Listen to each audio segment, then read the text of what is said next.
In this video, I'm going to cover buying a used dirt bike. Just like anything, when you buy something used, you're kind of taking a chance. You don't really know what you're getting. So what I want to try to do is swing the odds into your favor a little bit. Number one, if you're brand new to the sport, you've never owned a bike before, first thing you need to do is some research. You want to find a bike that's suited to you. That's going to do what you need it to do. You don't want something that's going to be way over your head, but at the same time you don't want something that is either too small or too underpowered, because you're going to get burned out on it really quick. So do some research, ask some friends if you know people that ride, talk to them, and they should be able to help you out and kind of point you in the right direction.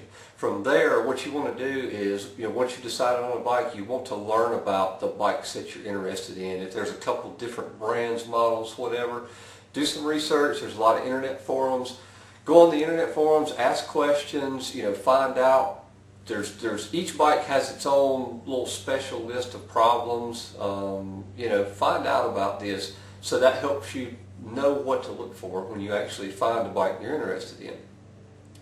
Then the next thing is to learn know what to look for in ads. If you're a newbie to the sport, one of the things you may not understand all the terms and stuff that are used.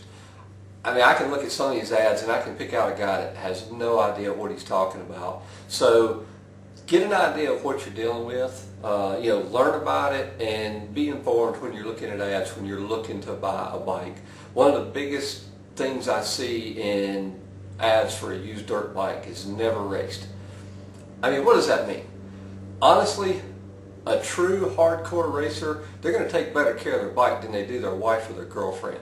So, when an ad says the bike was never raced, that really doesn't tell me anything. The bike could be completely trashed. There's some key things, terminology, know what to look for, and you can kind of, just by reading an ad, you can get a really good idea if you're dealing with somebody that knows about bikes.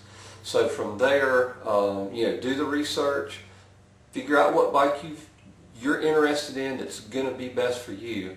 Find out all the little secrets about the bike, learn as much as you can about it, so that when it does come time to go look at the bike, you're informed, you know what you're looking for, and you'll be able to pick out things a whole lot easier. Okay, so you've done your research now, you're ready to go, you've looked at the ads, you've found a bike that you're interested in, you're ready to go take a look at it. I'm going to give you some things to look at. There's a lot of things on these bikes that if you really don't know what you're looking for, you won't see it. You won't see things that are wrong with them. And it's stuff that can cost you a lot of money. Basically, going into a used dirt bike, you can expect to find, once you bought the bike, you can expect to spend another $200 to $300 on it to get everything up to where it needs to be. So go into it looking at it that way, and you won't be disappointed. One of the first things I go over is, when I look at a bike, when you first see the bike, you look at the overall condition of the bike. Cosmetics, I don't worry too much about. That's pretty cheap, and a pretty bike doesn't necessarily make it ideal for you. So, the first thing I generally look at, I check over the suspension, the bearings, the fork seals, all of that, to see if any of those parts are damaged. I'm going to show you what to look at. Okay, when you're looking at the suspension bearings, there are bearings up in here on the swing arm, down below in the shock, and the linkage. So what you want to do first, you want to try to move the swing arm side to side. If the swing arm rocks back and forth from side to side, the swing arm bearings are damaged. And at that point, you're going to spend some money. Take the bike and pick the rear wheel up and down. You really should have little to no play there. If you do, that's probably a good sign that some of the linkage bearings or some of the shock bearings are bad. So, check those out. Check the wheel. You want to be able to move the wheel from side to side, and there's no play.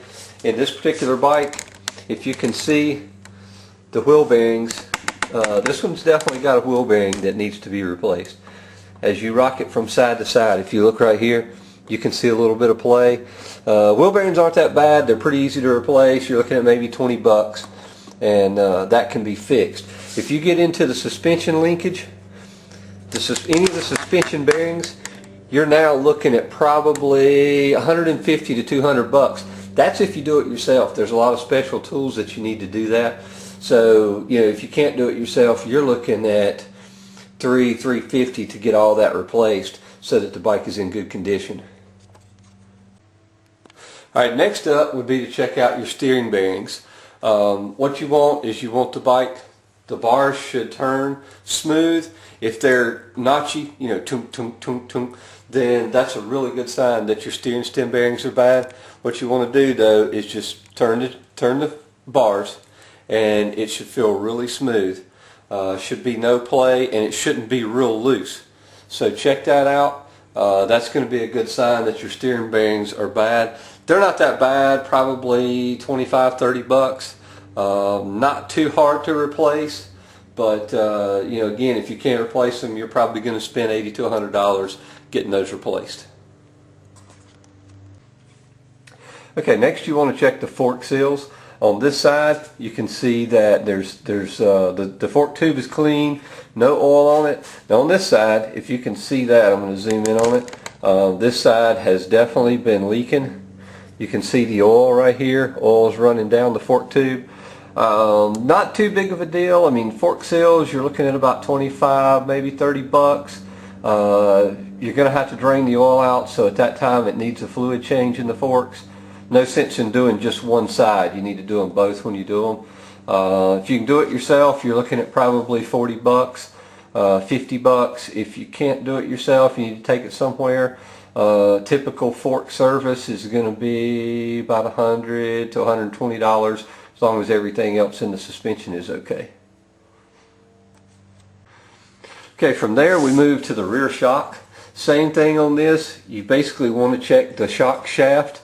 If you see any fluid leaking out, if there's any signs of fluid around the base of the shock shaft here, chances are the head seal's gone in the shock. There again, shock service, you're looking at probably $100, $120, you know, to have that fixed somewhere. Shocks is not something that just anybody can do. You have to have the nitrogen tank and some special tools. So again, that's something to keep in mind also. Next up on the list is going to be the chain and sprockets.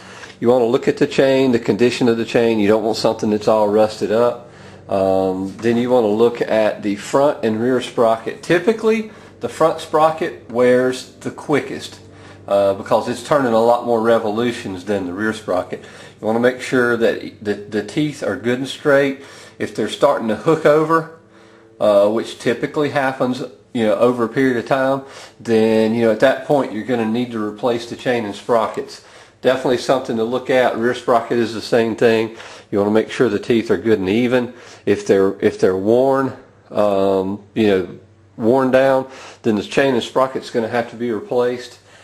If so, you know, a good chain and sprockets, this is an 85, good chain and sprockets, you're looking at close to 100 bucks. Bigger bikes, oh, they can go up $150, $200.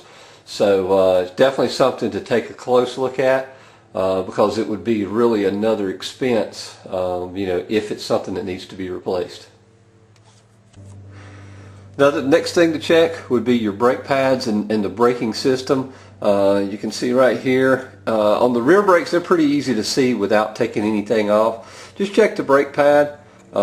This pad is okay. It could definitely be a little bit thicker. This is a pad that will run for a little while, but it'll need to be replaced pretty soon. Brake pads usually run about 30 bucks. Pretty easy to change. You know, most people can do it themselves, so not too bad. Definitely check that. Another thing to check is the brake fluid. This is the front master cylinder. That's the reservoir. There's on pretty much all these bikes, there's a sight glass in there. What you want to check is you want to make sure that the fluid is clean. If you can see, as you see in the sight glass there, if it looks really, really dark, then the fluid is old. There's a possibility it could have brake problems. You know, stuff may need to be rebuilt. That can get a little bit expensive. Just check, you know, feel the brakes, make sure the brake lever is should be fairly firm. Check both front and rear brakes. Check the fluid in the front and the rear, and that's a good, good sign of how well the bike was taken care of if it's got good clean fluid in it. Next would be checking the condition of the plastics. You don't worry too much about graphics. Again, cosmetics. Pretty bike is not necessarily a fast bike, so take a look at the plastics, make sure they're not cracked. Check all your bolts, make sure all the bolts are there, all the bolts look like what they're supposed to be. Kind of do a visual over the engine, make sure it's not missing any parts, make sure there's nothing funny looking going on with it. Like I say, check out all your bolts, make sure they're all there, look like they're in good shape, and from there you should have a pretty solid bike. Now, one thing to keep in mind, most used bikes, a lot of times you'll see in the ads that the suspension has been revalved. They actually list on there who did the work. It's really important to have a bike set up for you, for your weight, for your riding skill, and the type of riding that you do. But when you're looking at a used bike, if you look at this guy and he's 200 pounds and you're 120 pounds, then you know that suspension is not going to be set up for you. So keep that in mind. Even though this guy's probably laid down $400 or $500 having the suspension set up, if his riding ability, if he's way faster or way slower than you are, or his weight is a lot different than you, that really means nothing, because to get the bike to handle for you, you're probably going to have to spend that money over again to get it redone. Some companies, if they've done a revalve for a customer, if they sell the bike, they'll go in and do, they'll set the bike up for the new owner at either no charge or sometimes a reduced price. That's something to look into, because there's a possibility that can save you some money. But otherwise, unless the guy is basically the same, your same size and your same riding ability, having the suspension revalved really doesn't mean a whole lot. Just keep that in mind. One of the last things to look at, and one of the hardest things to really be able to tell what's going on, is the engine itself. Really, to know 100%, you have to tear the thing down. So there's no way to do that. One thing that I look for in a used bike, number one, the bike should start no more than 10 kicks. If it takes more than 10 kicks, there could be an issue there. Could be something as simple as, carburetor may be gummed up because the bike's been sitting for a little while. Then again, it could be major ring piston wear on a 4-stroke. It could be that the valves are worn, which is really expensive. So you want to make sure this bike cranks up fairly easy. Once it's running, warm the bike up, listen to it really close if there's any weird rattling going on. If the thing's making any noises. This is where, learning certain things, some bikes make certain noises. Being around these bikes and learning what one in good condition sounds like is really important. The other thing is to, once the bike's warmed up, if the guy will let you ride it, that's fine. Take it for a ride, don't be hard on the bike, but take it for a ride, make sure it goes through the gears, make sure everything shifts smooth.